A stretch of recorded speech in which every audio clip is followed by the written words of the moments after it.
To take a selfie in Final Fantasy XIV Online, you will need three things. The first thing that you will need is ballroom etiquette, personal perfection, also known as the visage capture emote. You can obtain this from the market board or from Cosmic Exploration, Sinus and Norum. If you want to obtain this emote naturally, please note that you need to have completed the 6.0 main story quest, Endwalker. The next items you will need are the Wind-Up Sun and the Wind-Up Moon minions. To get these minions, you will need the following items: the elixir and the high elixir.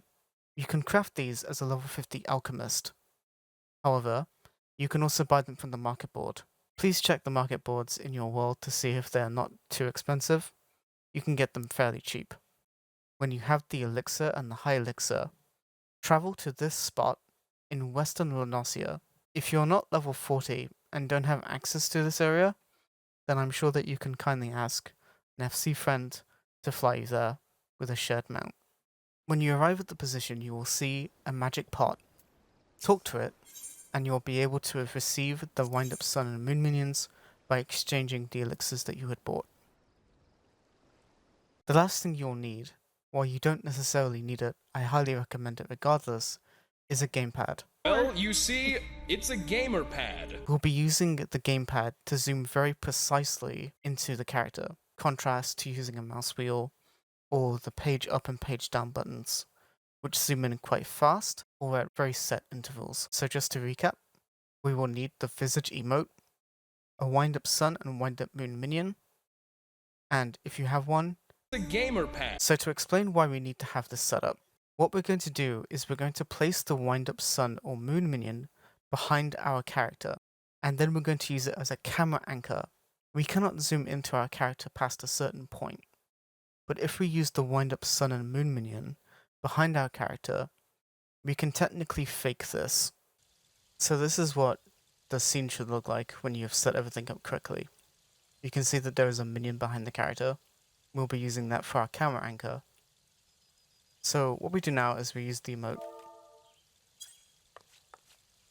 and then we can go into group pose. Now first, let's try and find a pose within this emote that we can use. I like this one. Adorable. At this point, it's a good idea to use the emote that you want. So the expression. I think just for fun, I'm going to use the sneer emote.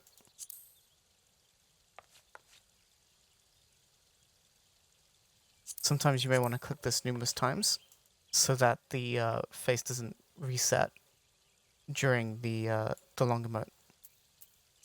Okay, so let's select the Wind-Up Sun. And the idea is now we're going to move the camera so that we are positioning the game camera to where the phone is. And this is where things get a little bit tedious, but if you have a gamepad, which is what I'm using now, you can kind of zoom in very closely. The character will disappear if you get too close to the arm. The reason being is that the game camera is designed to do that, to avoid clipping or anything like that. That's okay. Just do your best to move your camera to the left side or the right side of the phone, rather. So you have something like this. Okay, that's good enough. What we're going to do now is we're going to use the zoom camera distance function, and we're going to drag this very, very low. However, not too low.